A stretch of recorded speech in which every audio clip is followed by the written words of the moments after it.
ప్రాణాలు అర్పించి దేశాన్ని త్యాగం చేసి జైలు పాలై ఎన్నో కష్ట నష్టాలు కోర్చి బ్రిటిష్ వాళ్ళని పారదోలని ఘనత అంటే అది కాంగ్రెస్ పార్టీకి ఎదుగుతుంది, నెహ్రూ కుటుంబానికి ఎదుగుతుంది. అటువంటి కుటుంబంలో పుట్టినటువంటి రాహుల్ గాంధీ గారిని ఈరోజు తన బుద్ధి ఉండో మరి మతిస్థిమితం భ్రమించి మాట్లాడినాడో అది మాకైతే అర్థం కాదా.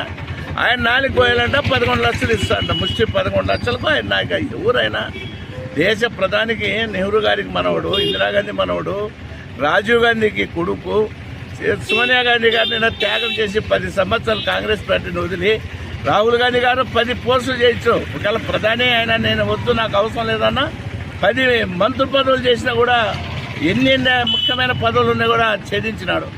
ఈరోజు కూడా ఆల్ ఇండియా ప్రెసిడెంట్ ఆయనే ఉండాలా, అయినా నాకు వద్దు ఇంకోరికి ఇస్తానని ఒక దళితునికి ఇచ్చిన ఘనత కూడా అది కాంగ్రెస్ పార్టీకే దక్కుతుంది. ఎవరన్నా అన్ని కులాలకు న్యాయం జరగాలంటే ఒక్కటే ఒకటి, ఒక కాంగ్రెస్ పార్టీ.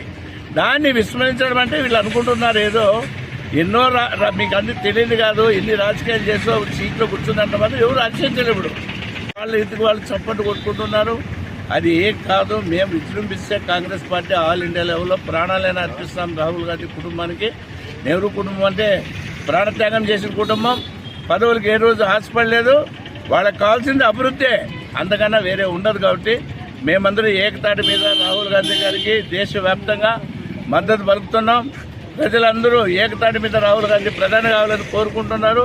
అది వీళ్ళు చూసిన రోజు ఎవరి నాయకులు ఎవరికి వస్తారో మీరే చూస్తారు.